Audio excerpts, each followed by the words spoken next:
Hello दोस्तों, कैसे हैं आप सभी। उम्मीद है आप सभी अच्छे होंगे। तो आज हम लोग पढ़ने वाले हैं हमारे आसपास के पदार्थों का ये तीसरा वीडियो है, जिसमें हम आज पढ़ेंगे पदार्थों के वर्गीकरण कि पदार्थों के वर्गीकरण क्या होते हैं, पदार्थों को कितने भागों में बांटा गया है, ठोस ठोस जो पदार्थ होते हैं वो क्या होते हैं, द्रव पदार्थ, गैस पदार्थ, प्लाज्मा, बोस आइंस्टीन, इन सभी के बारे में आज हम लोग चर्चा करने वाले हैं। तो चलिए देखते हैं। तो सबसे पहला आता है, हम जानते हैं ऐसे तो पदार्थों के बारे में थोड़ा सा मैं बता दूं। पदार्थ किसे कहते हैं, देखिए पदार्थ किसे कहते हैं, इससे पहले वाली वीडियो में मैंने पदार्थों के बारे में बहुत अच्छे से डिस्कस किया है, तो आप अगर नहीं देखे हैं तो जाकर वो वीडियो देख सकते हैं। देखिए पदार्थ जो होता है, पदार्थों को हम सिंपल से कह सकते हैं पदार्थ वह कण है। ठीक है, पदार्थ वह कण है जिसमें क्या होता है, जिसमें द्रव्यमान होता है। सबसे पहली बात, जिसमें द्रव्यमान होता है तथा उसमें आयतन होता है, या तीसरा जिसे हम महसूस करते हैं। ठीक है, ये तीन चीज होंगे, वो क्या है, पदार्थ है। क्या किसी वस्तु में मान लीजिए कोई भी वो कण है जिसमें क्या हो, द्रव्यमान हो, या उसमें आयतन हो, मतलब स्थान घेरता हो, या जिसे हम महसूस करते हैं, जैसे कि क्या, वायु। वायु में क्या होता है, वायु क्या होता है, इसे हम महसूस करते हैं, इसे हम देखते तो नहीं है परंतु महसूस करते हैं। ये सभी क्या है, पदार्थ है। तो सिंपल से डिफिनीशन यही कहेंगे कि क्या पदार्थ क्या है, पदार्थ वह कण है जिसमें द्रव्यमान होता है, द्रव्यमान वह आयतन होता है तथा जिसे हम महसूस करते हैं, वो सभी क्या है, पदार्थ है।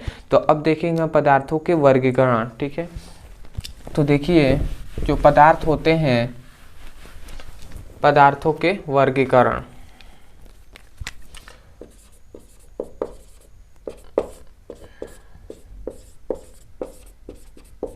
वर्गीकरण, ठीक है, पदार्थों के वर्गीकरण सिंपल से आता है। पदार्थों के वर्गीकरण में देखिए पदार्थों को दो आधारों से बांटा गया है। सबसे पहला आता है, पदार्थ जो होते हैं उनको क्या,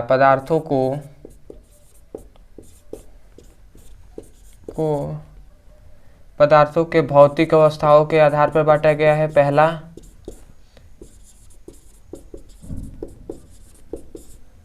भौतिक अवस्थाओं के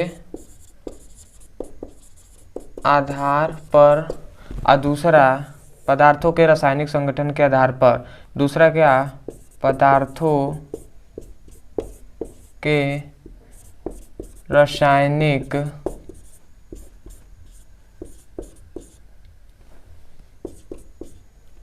संगठन के आधार पर।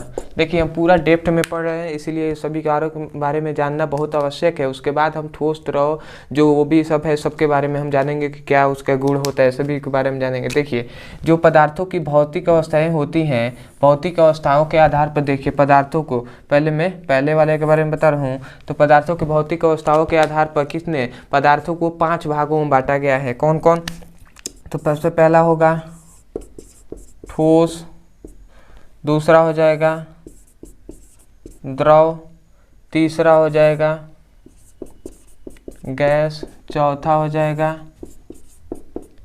प्लाज्मा, और पांचवा हो जाएगा BEC, मतलब बोस आइंस्टीन कंडेंसेट। ठीक है, बोस आइंस्टीन कंडेंसेट है।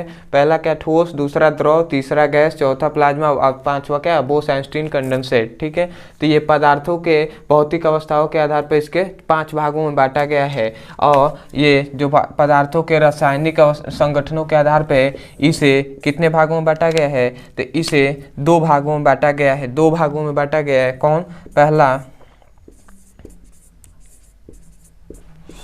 शुद्ध पदार्थों के भाग, शुद्ध पदार्थों में, और दूसरा अशुद्ध पदार्थ। ठीक है, पहला क्या शुद्ध पदार्थ और दूसरा अशुद्ध पदार्थ। शुद्ध पदार्थ में क्या आएंगे, तत्व आएंगे, इन सभी के बारे में शुद्ध में आ जाएगा। और इसमें क्या आ जाएगा, मिश्रण, जो समांगी मिश्रण होता है, विषमांगी मिश्रण, तो इसके बारे में हम अगले वीडियो में चर्चा करेंगे। सबसे पहला पदार्थों की भौतिक अवस्थाओं के आधार पर, तो देखिए पदार्थों के भौतिक अवस्थाओं के आधार पर ये जो ठोस, द्रव और गैस हैं, इन सभी के मुख्य ये तीन होते हैं। इन तीनों के बारे में जानेंगे कि इसके गुण कौन कौन से होते हैं, ठोस किसे कहते हैं, द्रव क्या होता है, द्रव पदार्थ, गैस पदार्थ क्या होते हैं। ठीक है, तो ये मुख्य तीन के बारे में आज हम लोग डिस्कस करने वाले हैं। तो चलिए देखते हैं पहले ये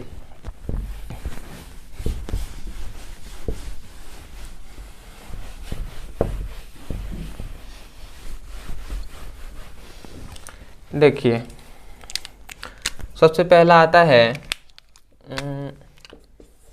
जो ठोस पदार्थ होते हैं। ठीक है, इसके हम गुण देखने वाले हैं। ठोस पदार्थों के गुण, ठीक है, एक एक करके जानेंगे कि कौन कौन से किसके गुण हैं। तो देखिए ठोस पदार्थों के गुण कौन कौन से हैं। तो सबसे पहला आता है ठोस पदार्थों के गुण क्या है। सबसे पहला हम जानते हैं ठोस मतलब क्या, जो जिसका घनत्व अधिक हो। मतलब मान लीजिए ये जो मार्कर है क्या है, इसका घनत्व अधिक है, तभी ये क्या हुआ है, इसे मैं दाब रहा हूँ तो क्या हो रहा है, दब नहीं रहा है। ठीक है, तो इसका क्या है, घनत्व बहुत अधिक है। तो मान लीजिए कोई भी है, मान लीजिए ये क्या है, एक लोहा है। ठीक है, एक लोहा है, लोहा, ठीक है, एक लोहा है। इसका क्या है, देखिए इसका सबसे पहला इसका आकार जो है, लोहे का आकार क्या होता है, लोहा ये क्या है, ठोस पदार्थ है, तो लोहे का आकार जो होगा वो निश्चित होगा। तो सबसे इसका पहला गुण हो जाएगा कि इसका आकार निश्चित होता है। सबसे पहला इसका गुण क्या हो जाएगा, ठोस पदार्थों को सबसे पहला गुण कि इसका जो आकार होगा वो क्या होगा, निश्चित होगा। दूसरा इसका होगा, दूसरा गुण क्या हो जाएगा, दूसरा गुण होगा इसका, इसका मतलब किसका, ठोस पदार्थ है उसका। तो मतलब इसके जगह पे ठोस पदार्थों की जगह पे मैं इसका लिख रहा हूँ, आप समझ जाएंगे इसका मतलब क्या है, ठोस पदार्थ। तो इसका आयतन क्या होता है, इसका आयतन निश्चित होता है। ठीक है, ठोस पदार्थों का आयतन क्या होता है, निश्चित होता है। ठीक है, जो ठोस पदार्थ है उसका क्या होगा, आयतन भी क्या होगा, निश्चित होगा। ठीक है, इसको हम क्या करते हैं, आयतन मतलब क्या, लंबाई, चौड़ाई और ऊंचाई। देखिए इसका भी कुछ लंबाई होगा, ठीक है, लंबाई होगा, चौड़ाई होगा, ठीक है, चौड़ाई भी होगा और ऊंचाई भी होगा। ठीक है, तो इन सभी को क्या होगा, इसका आकार, आयतन और निश्चित होता है। जैसे इसका भी क्या होगा, इसका भी क्या होगा, चौड़ाई होगा, इसका लंबाई होगा और ऊंचाई होगा। तो ये क्या है, ये क्या है, एक ठोस पदार्थ है, तो इसका क्या लिखेंगे, ठोस पदार्थों के जो आयतन होते हैं वो निश्चित होते हैं। तीसरा हम गुण देखेंगे कि हम जानते हैं, देखिए जो ठोस पदार्थों होते हैं, ठोस पदार्थों के जो अणु होते हैं वो क्या होते हैं, बहुत पास पास होते हैं। ठीक है, पास पास होते हैं। ठोस अणु जो होते हैं, ठोस पदार्थ, उनके अणु बहुत पास पास होते हैं। इसीलिए क्या होता है, इसीलिए क्या होता है, ये क्या करते हैं, इसके हम दाबते हैं, जब किसी ठोस पदार्थ को दाबते हैं तो वो क्या होते हैं, दबते नहीं है। क्यों, क्योंकि इनके अणु क्या होते हैं, आपस में चिपके हुए होते हैं, बहुत सटे हुए होते हैं। क्यों, क्योंकि इनके अणुओं के बीच आकर्षण बल क्या होता है, अधिक होता है। आकर्षण बल मतलब क्या, जो दो अणुओं को पास लाता है उसे आकर्षण बल कहते हैं। तो क्या होता है, आकर्षण बल इसमें बहुत अधिक होता है ठोस पदार्थों में। इसलिए क्या होते हैं, अणु क्या होते हैं, आपस में चिपके हुए होते हैं। ठीक है, तो याद रखेंगे इसका घनत्व क्या होता है, अधिक होता है। घनत्व मतलब क्या, इसका घनत्व अधिक होता है। घनत्व मतलब क्या, कि घनत्व मतलब क्या है, इसके अणु पास पास हैं, इसी को तो घनत्व कहते हैं। ठीक है, तो घनत्व क्या है, अणु इसके पास पास है, तो इसका मतलब इसका जो घनत्व है क्या है, अधिक है। घनत्व मतलब क्या, अणु पास पास है कि नहीं, तो इसका घनत्व क्या है, अधिक है। ठीक है, तो ये तीन ठो इसके क्या हो गए, गुण हो गए। चौथा हम गुण देखेंगे, देखिए चौथा गुण है कि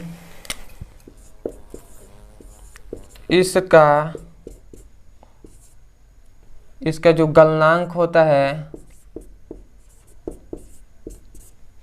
वह क्वथनांक क्या होता है, गलनांक और क्वथनांक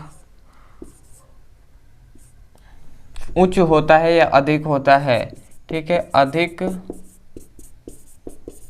होता है, ठीक है। जो ठोस पदार्थ होते हैं उनका गलनांक और क्वथनांक क्या होता है, अधिक होता है। गलनांक और क्वथनांक का मतलब यह है कि किसी ठोस पदार्थ को क्या करेंगे, गर्म करेंगे तो क्या होगा, वो बहुत जल्दी वाष्प में या द्रव में क्या होगा, नहीं बदलेगा। जैसे कि क्या, लोहा है, लोहे को हम क्या करते हैं, गर्म करते हैं तो वो बहुत जल्दी क्या होता है, वो द्रव में परिवर्तित होता है, नहीं, उतना जल्दी नहीं होता है, ठीक है। तो इसको क्या है, गलनांक, उसको द्रव में परिवर्तित करना बहुत ही कठिन है, तो इसीलिए क्या है, लिखा गया है कि इसका गलनांक और क्वथनांक क्या है, अधिक होता है, ठीक है। इसे आसानी से क्या किया जा सकता है, क्वथनीकरण मतलब वाष्प में, ठोस पदार्थों को वाष्प में जल्दी नहीं बदला जा सकता, ठीक है। तो यही क्या है, क्वथनांक, गलनांक और क्वथनांक क्या होता है, अधिक होता है।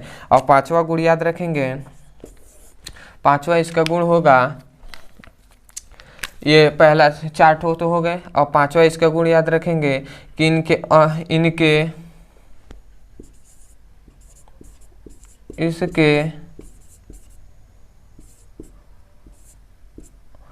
अणुओं के बीच आकर्षण बल क्या होता है, अधिक होता है, ठीक है। इनके अणुओं के बीच क्या होता है, आकर्षण बल का मान क्या होता है, अधिक होता है, इसीलिए इसका घनत्व क्या होता है, अधिक होता है, क्योंकि अणुए आपस में चिपके हुए होते हैं, ठीक है। ये हो गया इसके 5 गुण। और एक ठो अंतिम याद रखिएगा, अंतिम क्या है कि जब किसी ठोस पदार्थों के तापमान को क्या करते हैं, बढ़ाते हैं, तो उनके अणुओं के बीच क्या होती है, गतिज ऊर्जा क्या हो जाती है, उनके अणुओं के में क्या होती है, गतिज ऊर्जा बढ़ जाती है, ठीक है। तो ये भी आप लिख सकते हैं कि किसी ठोस पदार्थों को क्या करते हैं, गर्म करते हैं, तो क्या होता है, उनके जो अणु होते हैं, पदार्थों के अणुओं में गतिज ऊर्जा क्या हो जाती है, बढ़ जाती है। वो तो अणु गति करते रहते हैं, जैसे ही हम क्या करेंगे, उसे गर्म करेंगे, जब तापमान को बढ़ाएंगे तो क्या होगा, उनमें उनके अणुओं के बीच गति जो होगी वो अधिक हो जाएगी। तो ये इसका 5 गुण है, तो आप इसे नोट कर सकते हैं। अब हम देखेंगे द्रव के गुण, ठीक है। द्रव जो पदार्थ होते हैं उनके कौन कौन से गुण हैं, ठीक है। तो चलिए इसको मैं मिटा रहा हूं, देखिए,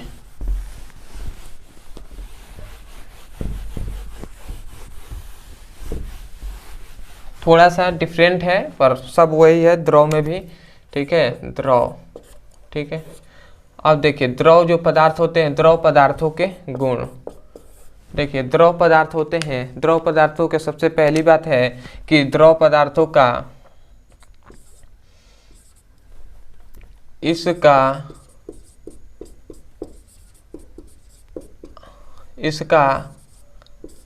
आकार अनिश्चित, अनिश्चित मतलब निश्चित नहीं होता है, आकार अनिश्चित नहीं होता है, ठीक है। जो द्रव जो पदार्थ होते हैं उसका क्या होता है, आकार निश्चित अनिश्चित होता है, अनिश्चित मतलब उसका आकार निश्चित नहीं होता है। देखिए मान लीजिए ये क्या है, मान लीजिए ये कोई बर्तन है, इसमें मैंने क्या किया, 1 लीटर पानी रख दिया, ठीक है, 1 लीटर इसमें पानी रख दिया, ये क्या है, कोई बर्तन है, ठीक है, इसमें मैं 1 लीटर पानी रख दिया, तो इसका आकार कुछ अलग है। अब मान लीजिए ये क्या है, एक जग है, ठीक है, और इस जग में मैंने क्या कर दिया, इस जग में 1 लीटर पानी को रख दिया, तो ये क्या हो गया, पानी इतने दूर तक आ गए 1 लीटर। तो देखिए आकार पहले ऐसा था, अब इसको रखा गया तो इसका आकार ऐसे हो गया, तो इसीलिए क्या कहा जा रहा है, दोनों आकार में परिवर्तन हुआ कि नहीं। अब पानी 1 ही लीटर है, तो इसी के लिए कहा जा रहा है कि इसका आकार क्या होता है, अनिश्चित होता है, ठीक है। दूसरा गुण याद रखेंगे, इसका आयतन निश्चित होता है, ठीक है। जो द्रव पदार्थ है उसका आयतन जो होगा वो निश्चित होगा, आकार तो अनिश्चित होगा परंतु जो आयतन है वो निश्चित होगा, ठीक है। अब तीसरा हम देखेंगे कि इसका जो घनत्व होता है अणुओं के बीच जो क्या होता है आकर्षण बल होता है वो क्या होता है कम होता है, इसलिए इसका घनत्व जो होगा घनत्व कम होता है। ठीक है, घनत्व इसका क्या होता है कम होता है। क्यों कम होता है? क्योंकि अणुओं के बीच आकर्षण बल का मान क्या होता है कम होता है। हम जानते हैं, मान लीजिए जो जल होते हैं, देखिए जो मान लीजिए ये क्या है, ये मान लीजिए जल है। ठीक है, जल के बीच जो अणु है वो क्या होते हैं, जल के बीच जो अणु है वो क्या होते हैं थोड़े दूर दूर होते हैं। ठीक है, थोड़े दूर दूर होते हैं, जिसके कारण क्या होता है इसका घनत्व क्या होता है कम होते हैं। ये अणु दूर क्यों होते हैं? क्योंकि आकर्षण बल, इन दोनों के बीच जो आकर्षण बल है, आकर्षण जो बल है, जो आकर्षण बल मतलब क्या है, जो दो अणुओं को पास लाता है। ठीक है, तो जो आकर्षण बल है वो क्या है कम है। ठीक है, आकर्षण बल का मान यहाँ पे कम है, इसलिए द्रव में आकर्षण बल का मान कम होता है, इसलिए इसका घनत्व क्या होता है कम होता है। ठीक है, अब हम देखेंगे चौथा गुण। चौथा गुण क्या कि इसके क्वथनांक क्या होते हैं। ठीक है, तो द्रव का गलनांक और क्वथनांक क्या होगा,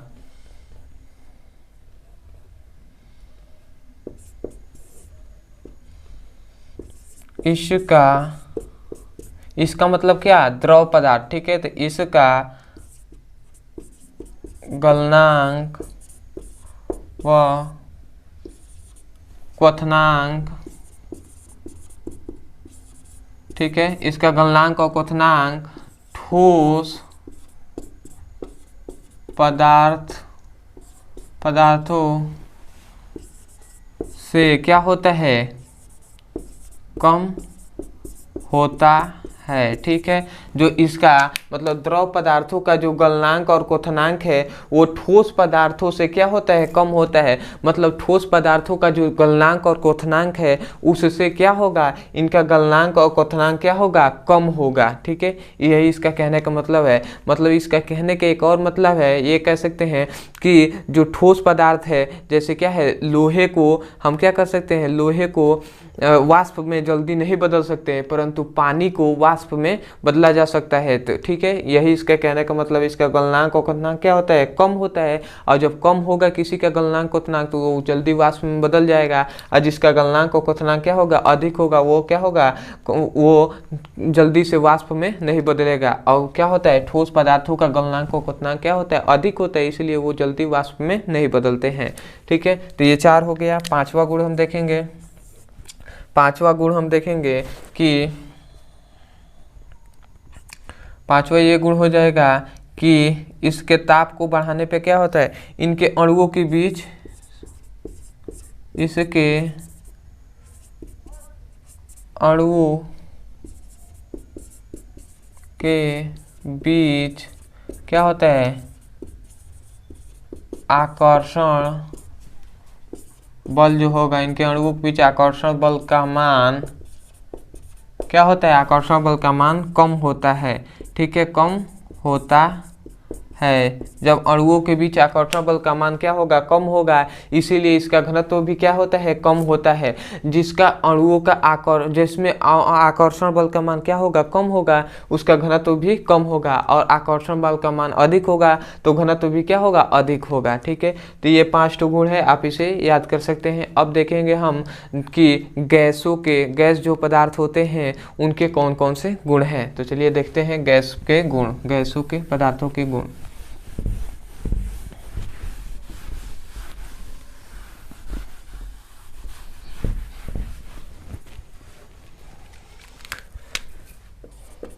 गैस, ठीक है, गैस पदार्थों के गुण देखेंगे तो सबसे पहली बात आती है गैसों का जो आकार होता है,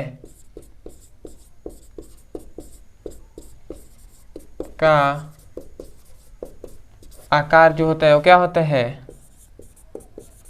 अनिश्चित होता है। ठीक है, गैसों के जो आकार होता है वो क्या होता है अनिश्चित होता है। जैसे मतलब गैस को जिस पात्र में जिसमें रखा जाएगा वो गैस उसी का आकार का ले लेगा, तो वो क्या होता है उसका आकार निश्चित नहीं होगा कि वो कैसा होगा। ठीक है, जिसमें आप रखेंगे वैसा ही वो आकार ले लेगा। ठीक है, तो इसका आकार क्या होता है अनिश्चित होता है, मतलब निश्चित नहीं होता है। अब देखेंगे दूसरा इसका गुण, कि इसका मतलब गैस का, ठीक है, इसका आयतन भी क्या होता है, आयतन भी निश्चित नहीं होता है, या अनिश्चित लिख देंगे, या निश्चित नहीं होता है, ठीक है। इसका जो आयतन है वो भी क्या होता है, अनिश्चित होता है या निश्चित नहीं होता, दोनों बात एक ही है, ठीक है। अब तीसरा देखेंगे, तीसरा इसका घनत्व क्या होगा, इसका घनत्व द्रव और ठोस के, ठीक है, ठोस तथा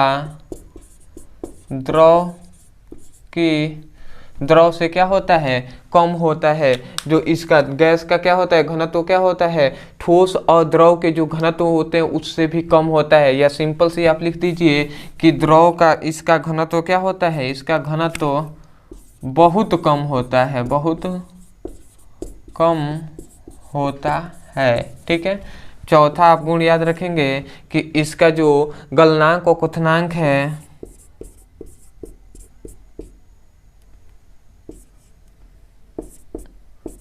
गलनांक व क्वथनांक क्या होता है, उच्च या अधिक होता है, बहुत अधिक होता है, ठीक है। इसका गलनांक और क्वथनांक क्या होता है, अधिक होता है, ठीक है। अब पांचवा इसका गुण याद रखेंगे, इसके अणुओं के बीच जो होगा, अणुओं के बीच आकर्षण बल का मान क्या होगा, आकर्षण बल का मान जो होगा वो क्या होगा, बहुत ही कम होगा, ठीक है। मान क्या होगा, बहुत कम होगा। क्यों कम होगा, क्योंकि हम जानते हैं जो गैस के अणु होते हैं वो बहुत ही दूर दूर होते हैं, गैस के अणु बहुत दूर दूर होते हैं, ठीक है। इसीलिए गैसों का आकार भी क्या होता है, अनिश्चित होता है, ठीक है। तो ये तो आज हम लोग का कि ठोस, द्रव और गैस के गुणों के बारे में जाने हैं। अब हम देखेंगे अगले वीडियो में कि जो पदार्थों की अवस्था में जो परिवर्तन होता है उसके बारे में जानेंगे कि जैसे कि क्या होता है, जब ठोस द्रव में बदलता है तो उसे क्या कहते हैं, द्रव गैस में बदलता है तो क्या कहते हैं, गैस से फिर से द्रव में बदलता है तो क्या कहते हैं, गैस से ठोस में। और जो ठोस पदार्थ सीधे गैस में परिवर्तित होते हैं और गैस पदार्थ सीधे ठोस में परिवर्तित होते हैं, इन सभी के बारे में जानेंगे कि इसे क्या कहते हैं। तो मिलते हैं दोस्तों अगले वीडियो में। अगर वीडियो अच्छा लगा हो तो चैनल को सब्सक्राइब कीजिए, वीडियो को लाइक कीजिए। मिलते हैं अगले वीडियो में, धन्यवाद।